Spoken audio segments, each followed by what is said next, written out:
Good morning everyone. एक बार फिर आप लोगों का बहुत बहुत स्वागत है आपके अपने चैनल सिलेक्शन विद श्याम में। आज हम लोग पढ़ने वाले हैं एक बहुत ही इंपॉर्टेंट टॉपिक जो हमारे हर एक एग्जाम्स में पूछा जाता है, चाहे वो यूपीपी हो आने वाली वैकेंसी या फिर सीआरपीएफ हो या फिर एसएससी हो या किसी भी एग्जाम वनडे एग्जाम्स में पूछा जाता है। हर एक बच्चे की प्रॉब्लम्स क्रिएट करता है, वो क्वेश्चन छोड़ के आता है। आज हम लोग पढ़ने वाले इकोनॉमिक अर्थशास्त्र के बारे में। हर दिन एक एक टॉपिक के साथ हम लोग उसको क्लियर करते हुए चलेंगे। तो कॉपी पे हेडिंग लगा लीजिए अर्थशास्त्र।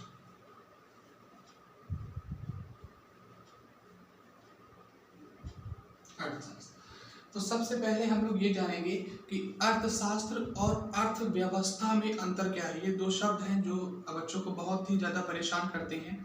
अर्थशास्त्र और अर्थव्यवस्था में क्या डिफरेंट है। तो सबसे पहले हेडिंग लगाइए अर्थशास्त्र और हम लोग उसके बारे में जानेंगे। तो अर्थशास्त्र क्या है। तो अर्थशास्त्र में हम किसी भी क्षेत्र की अर्थव्यवस्था का अध्ययन करते हैं।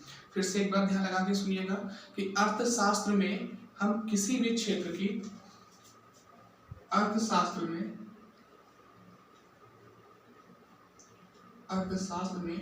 हम किसी भी क्षेत्र की अर्थव्यवस्था का अध्ययन करते हैं, चाहे वो क्षेत्र किसी कोई उद्योग हो या फिर कृषि हो, किसी भी चीज का हो।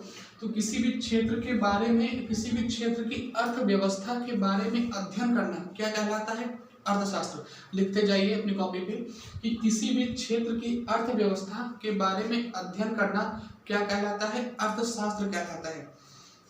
नोट कर लीजिए अपनी कॉपी पे।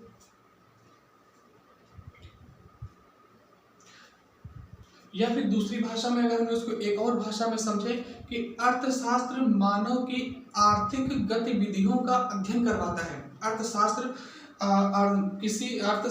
मानव की आर्थिक गतिविधियों का अध्ययन करवाता है। यदि हम इसमें लिख दूं कि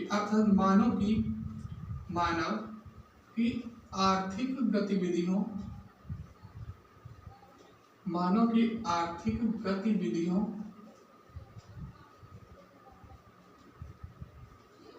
का अध्ययन। अर्थशास्त्र में हम मानव के आर्थिक गतिविधियों का अध्ययन करते हैं। तो पहली डेफिनेशन क्या थी कि अर्थशास्त्र में हम किसी भी क्षेत्र की अर्थव्यवस्था का अध्ययन करते हैं, या फिर दूसरी भाषा में बोलें तो अर्थशास्त्र मानव की आर्थिक गतिविधियों का अध्ययन क्या कहलाता है, अर्थशास्त्र कहलाता है। अब आप पूछेंगे कि आर्थिक गतिविधियां क्या होती हैं। ये एक पॉइंट आता है कि आर्थिक गतिविधियां क्या होती हैं। तो आर्थिक गतिविधियां वो हैं जिसमें हम अपने निजी लाभ या निजी हानि का अध्ययन करते हैं। आर्थिक गतिविधियां क्या है, आर्थिक गतिविधियों में जिसमें आर्थिक गतिविधियां क्या है, तो जिसमें हम आर्थिक लाभ या हानि का अध्ययन करते हैं।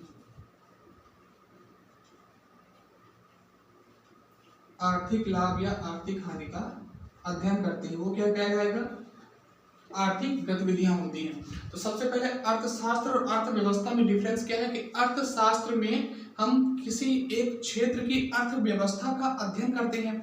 दूसरी इसी में अगर उसी को दूसरी भाषा में बोले कि अर्थशास्त्र में हम मानव की आर्थिक गतिविधियों का अध्ययन करते हैं। अगर इसमें से एक पॉइंट निकला कि आर्थिक गतिविधियां क्या हैं, तो आर्थिक गतिविधियां वो हैं जिसमें हम आर्थिक लाभ या हानि का अध्ययन करें, वो क्या कहलाएंगे, आर्थिक गतिविधियां कहलाएंगी। इतना नोट करें, फिर लोग आगे चलते हैं।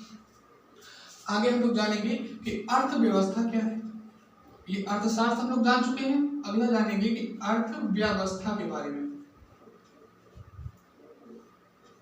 नोट करिए, फिर हम लोग आगे बढ़ते हैं।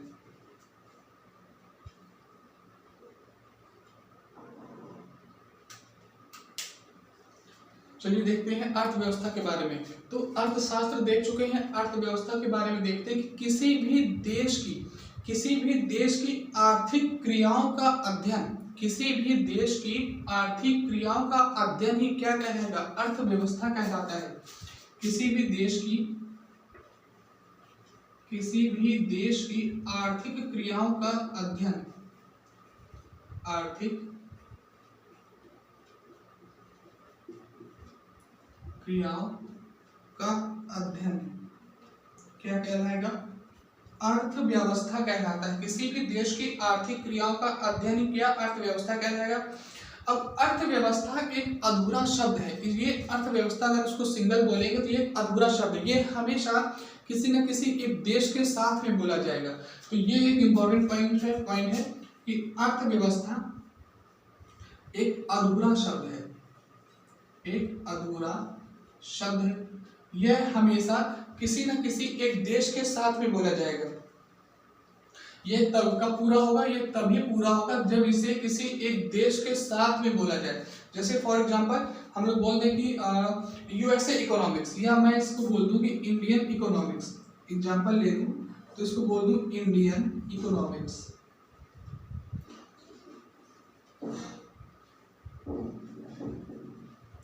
इंडियन इकोनॉमिक्स, तो अब ये अगर हम सिर्फ इकोनॉमिक्स बोलेंगे तो ये अधूरा, क्योंकि इकोनॉमिक्स किसी न किसी एक देश की होती है, तो इसको किसी, जब तक अर्थव्यवस्था को किसी एक देश के साथ ना जोड़ा जाए तब तक वो अधूरा माना जाएगा। तो जैसे हमने बोल दिया इंडियन इकोनॉमिक्स, या किसी के साथ लिख लिया यूएसए इकोनॉमिक्स, तो किसी देश की अर्थव्यवस्था, मैंने पहले ही बोला कि किसी अर्थव्यवस्था में किसी भी एक देश की आर्थिक क्रियाओं का अध्ययन करते हैं तो उसमें देश का नाम तो कंपलसरी कि किस देश की आर्थिक क्रियाओं का अध्ययन कर रहे हैं, यूएसए इकोनॉमिक्स। अब इसके आगे हम लोग देखेंगे, नोट कर ले, देखेंगे कि अर्थव्यवस्था के टाइप्स के बारे में, कि अर्थव्यवस्था कितने प्रकार की होती है। नोट कर ले, फिर हम लोग रिवाइज करके आगे पढ़ते हैं।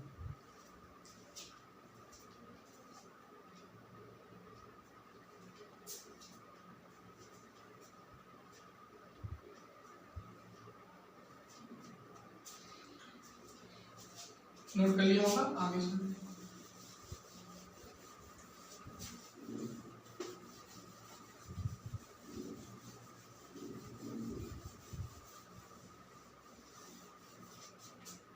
अब अर्थव्यवस्था के हम लोग देखेंगे टाइप्स ऑफ अर्थव्यवस्था, नहीं types of economy, types of economy.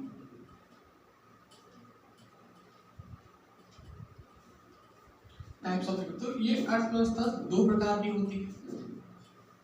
पहली होती है सूक्ष्म अर्थव्यवस्था, सूक्ष्म अर्थव्यवस्था। दूसरी कौन सी होती है, समष्टि अर्थव्यवस्था।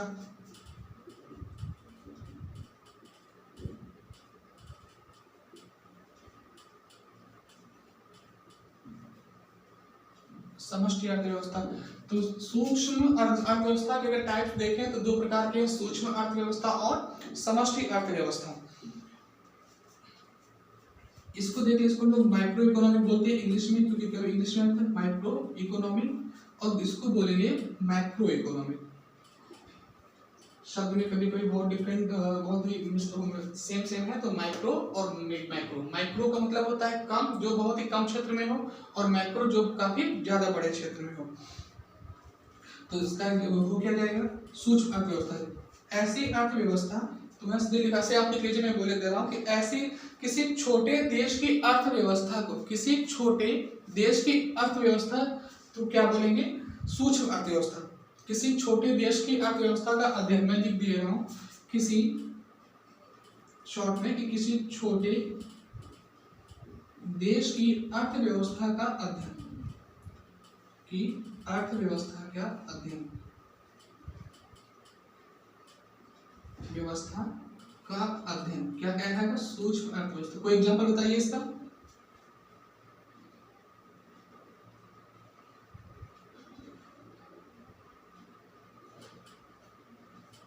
अब यहाँ पे देश ले लें, देश लेकर के हम यहाँ पे अगर एक क्षेत्र ले लें, तो कोई भी क्षेत्र हो, या कोई भी देश हो, या कोई ऐसा क्षेत्र हो जो किसी किसी भी छोटे क्षेत्र की अर्थव्यवस्था का अध्ययन। देश न लेकर के हम लोग यहाँ पे क्षेत्र जैसा तो ज्यादा ठीक रहेगा, कि किसी छोटे क्षेत्र की अर्थव्यवस्था का अध्ययन क्या कहलाएगा, सूक्ष्म अर्थव्यवस्था। तो ये कहाँ होती है, तो बताएंगे एग्जांपल्स में कि ऐसी सूक्ष्म अर्थव्यवस्था कहाँ देखने को मिलती है। तो सबसे पहले सबसे अच्छा एग्जांपल से कोई भी एक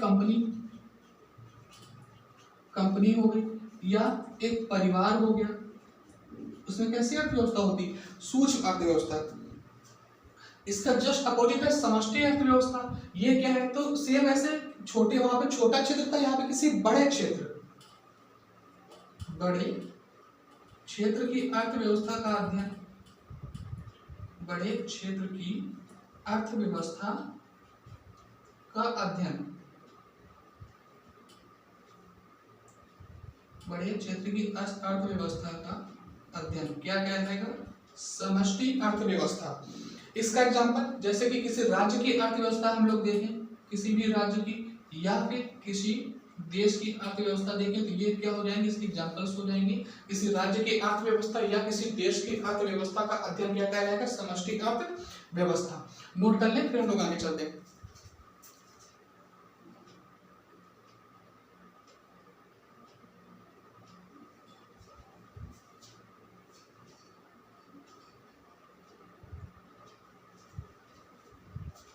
नोट कर लिया होगा, अब हम लोग आगे चलते हैं, इसके आगे देखते हैं।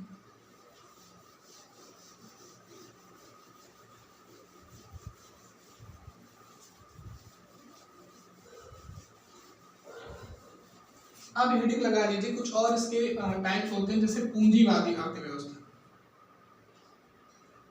पूंजीवादी अर्थव्यवस्था ये क्या होती है?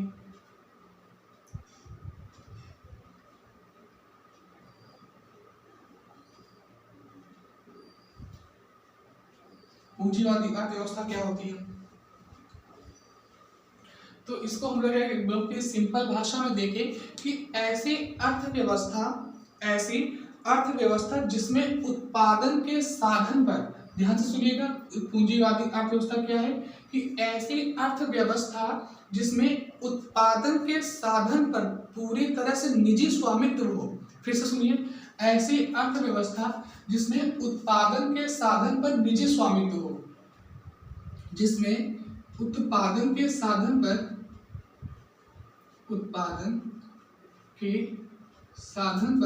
निजी स्वामित्व हो, साधन पर निजी यानी अपना पर्सनल निजी स्वामित्व हो, या इसी को अगर हम एक और भाषा में बोले कि सरकार का हस्तक्षेप बहुत कम हो, या जिसमें सरकार का हस्तक्षेप बहुत कम हो, इसमें सरकार का हस्तक्षेप बहुत कम हो,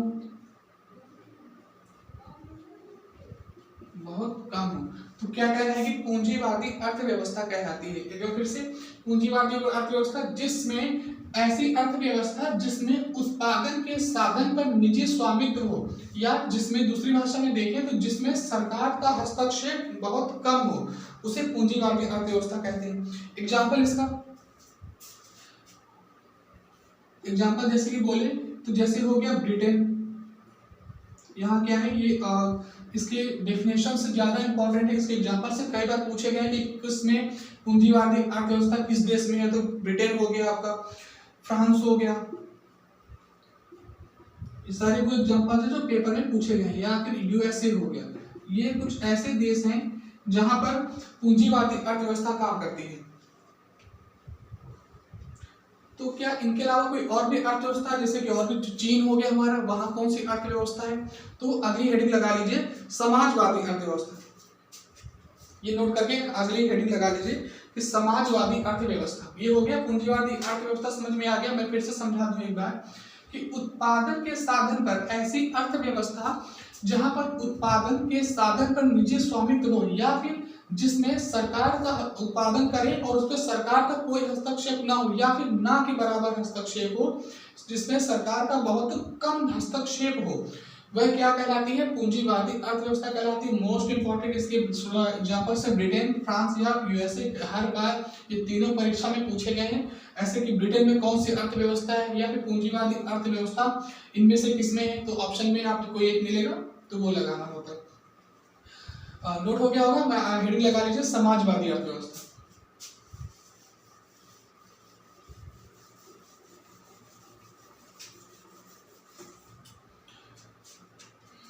अगली हेडिंग समाजवादी अर्थव्यवस्था।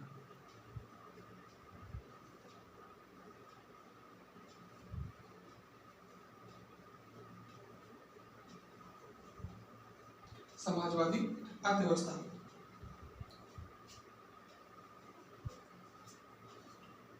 इंग्लिश में बोलते हैं SOCALLIS, सोशलिज्म इकोनॉमी। ओके, जैसे इंग्लिश मीडियम वालों के लिए भी आसानी रहेगी समझने में। समाजवादी अर्थव्यवस्था हेडिंग पड़ गई।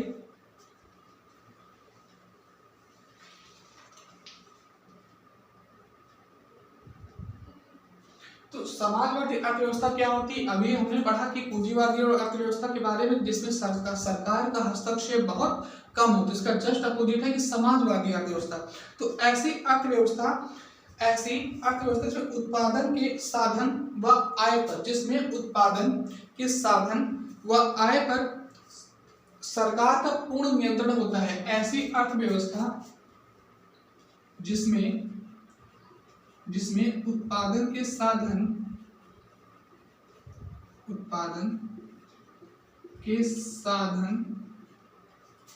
व आय पर सरकार का पूर्ण नियंत्रण होता है। सरकार का पूर्णतया नियंत्रण होता है।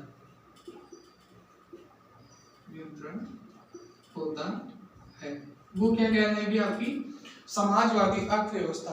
एग्जाम्पल इसका क्या हो जाएगा? एग्जाम्पल हो जाएगा इसका चीन। मैंने पहले ही बताया था कि ऐसी अर्थव्यवस्था, समाजवादी अर्थव्यवस्था जिसमें उत्पादन के साधन व आय पर पूर्ण स्वामित्व किसका होना चाहिए? सरकार का होना चाहिए। सरकार का पूर्ण नियंत्रण हो, या दूसरी भाषा में बोले कि निजी स्वामित्व बहुत कम हो। निजी स्वामित्व ना के समान हो, बहुत कम हो।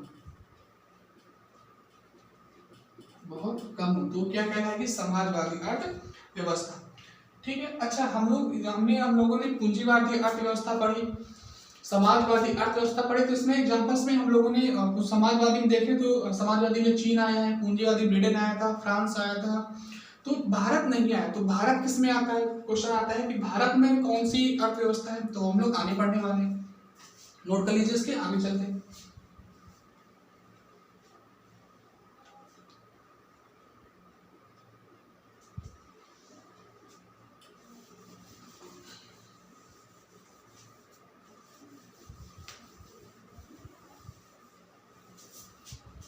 तो अगली हेडिंग लगा लेते हैं, मिश्रित अर्थव्यवस्था।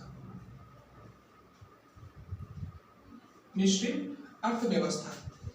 तो ये क्या है कि अब पहले में हम लोगों ने पढ़ा कि पूंजीवादी में किसमें स्वामित्व किसका था? निजी था, सरकार का नहीं था। दूसरे में पढ़ा हम लोगों ने कि सरकार का स्वामित्व है, निजी नहीं है। तो ये क्या है? मिश्रित। तो मिश्रित में क्या होगा? ऐसी अर्थव्यवस्था जिसमें सरकारी व निजी स्वामित्व दोनों हो। इसमें क्या होता है? इसमें सरकार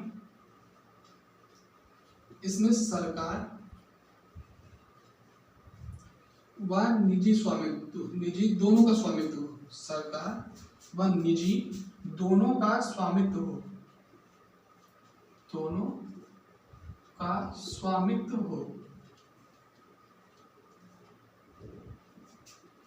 तो ऐसी अर्थव्यवस्था क्या कहलाती है? मिश्रित अर्थव्यवस्था। तो इसका एग्जांपल मैं पहले बता चुका हूं कि ये कहां पे है? ये अपने भारत में है। तो बहुत बार इंपॉर्टेंट क्वेश्चन में बहुत बार पूछा गया कि भारत में कौन सी अर्थव्यवस्था काम करती है। तो भारत में कौन सी अर्थव्यवस्था है? मिश्रित अर्थव्यवस्था आपकी भारत में काम करती है। मिश्रित अर्थव्यवस्था क्या है? जिसमें सरकार व निजी दोनों का स्वामित्व हो, दोनों का नियंत्रण हो, क्या कहलाती है? मिश्रित अर्थव्यवस्था। नोट कर लें।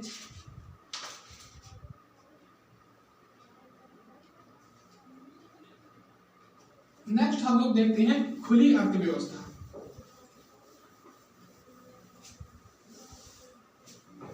नेक्स्ट हम लोग देखते हैं कि खुली अर्थव्यवस्था क्या है।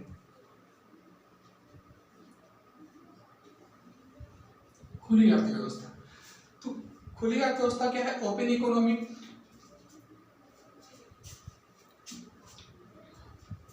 खुली अर्थव्यवस्था में बात करते हैं क्या होती है? तो जहां पर आयात व निर्यात बहुत बड़ी मात्रा में हो। खुली अर्थव्यवस्था क्या है? जहां पर, ये इंपॉर्टेंट है, जहां आयात व निर्यात बड़ी मात्रा में हो। आयात व निर्यात बड़ी मात्रा में हो। बड़ी मात्रा में हो, तो वो क्या कहलाएगी? खुली अर्थव्यवस्था कहलाएगी। जहां पर आयात और निर्यात बड़ी मात्रा में हो, खुली मात्रा में हो, वह क्या कहलाएगी? खुली अर्थव्यवस्था कहलाएगी। बड़ी मात्रा में हो, सॉरी, जहां खुली अर्थव्यवस्था क्या है कि जहां आयात और निर्यात बड़ी मात्रा में हो, वह खुली अर्थव्यवस्था कहलाएगी। या फिर दूसरे शब्दों में कहें कि आयात और निर्यात पर सरकार का हस्तक्षेप ना हो, यहाँ पर सरकार का हस्तक्षेप क्या हो? ना हो या कम हो, तो वह क्या कहलाएगी? खुली अर्थव्यवस्था कहलाएगी। एग्जाम्पल इसका एग्जाम्पल आप लोग टाइप करके बताइए कमेंट में, खुली अर्थव्यवस्था कहाँ काम करती है, बताइए। खुली अर्थव्यवस्था काम करती है आपकी सिंगापुर में, यूएसए भी इसका एक एग्जाम्पल है। तो खुली अर्थव्यवस्था कहाँ है? जहां आयात और निर्यात बड़ी मात्रा में व सरकार का हस्तक्षेप बहुत कम हो, क्या कहना है? खुली अर्थव्यवस्था। एग्जाम्पल सिंगापुर या यूएसए।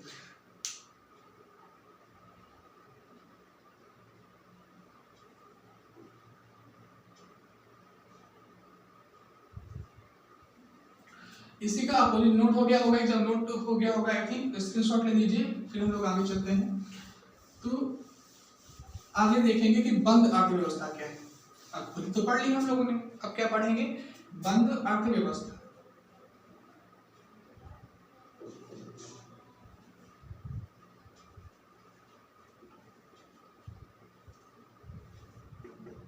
बंद अर्थव्यवस्था। तो बंद अर्थव्यवस्था, खुली अर्थव्यवस्था में क्या था कि सरकार का हस्तक्षेप नहीं था। आयात व निर्यात तो कंप्लीट मात्रा में था, बहुत बड़ी मात्रा में था, और सरकार का हस्तक्षेप नहीं था। वो क्या था? खुली अर्थव्यवस्था। यहाँ पे क्या है? यहाँ पे सरकार का हस्तक्षेप होगा आयात और निर्यात में। तो जहां आयात और निर्यात में सरकार का हस्तक्षेप हो, जहां आयात व निर्यात में सरकार का हस्तक्षेप हो, या सरकार के निर्णय के अनुसार सारे कार्यों सरकार का हस्तक्षेप हो, वो क्या कहलाएगी? शेप हो। जहां आयात और निर्यात में सरकार का हस्तक्षेप हो, आयात निर्यात बड़ी मात्रा में ना हो, या फिर या इसको बोल दें कि आयात व निर्यात बड़ी मात्रा में ना हो।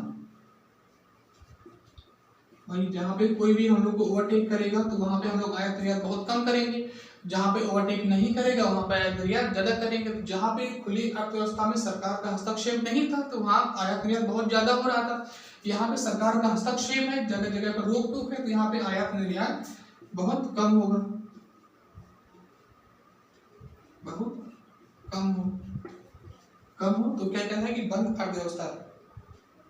इसका एक बेहतरीन एग्जाम्पल नॉर्थ कोरिया।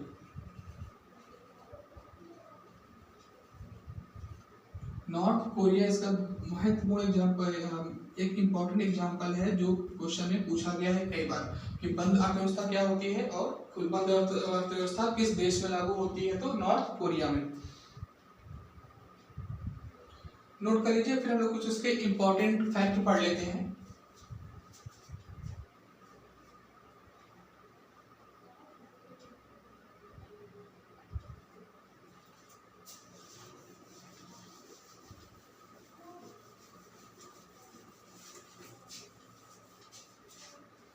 ओके, अब देखते हैं हम लोग इसके इम्पोर्टेंट फैक्ट के बारे में।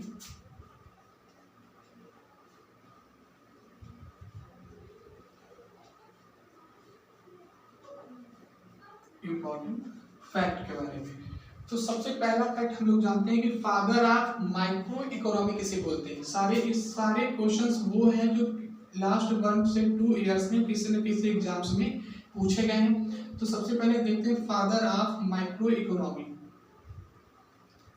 फादर ऑफ माइक्रो इकोनॉमी, तो फादर ऑफ माइक्रो इकोनॉमी बोलते हैं अल्फ्रेड मार्शल को। किसको बोलते हैं? फादर ऑफ इकोनॉमी कौन है? हमारे माइक्रो इकोनॉमी के पिता कौन है? किसको बोलते हैं? तो अल्फ्रेड मार्शल। अल्फ्रेड मार्शल को हम लोग बोलते हैं फादर ऑफ माइक्रो इकोनॉमी। अच्छा, फादर ऑफ माइक्रो होंगे तो फादर ऑफ मैक्रो भी होंगे, तो फादर ऑफ मैक्रो इकोनॉमी किसे बोलते हैं? अगला है कि father of macro economy,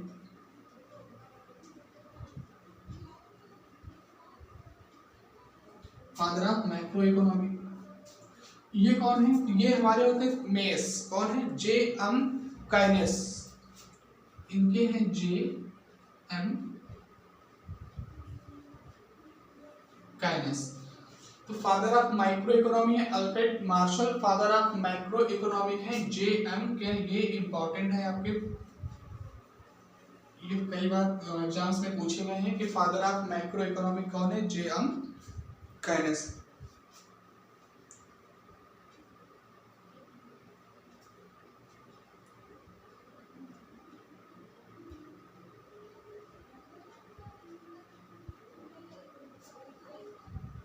okay, note हो गया होंगे, दो इंपॉर्टेंट क्वेश्चन थे।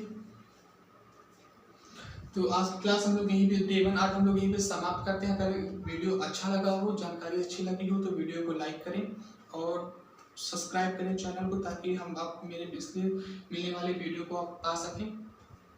धन्यवाद।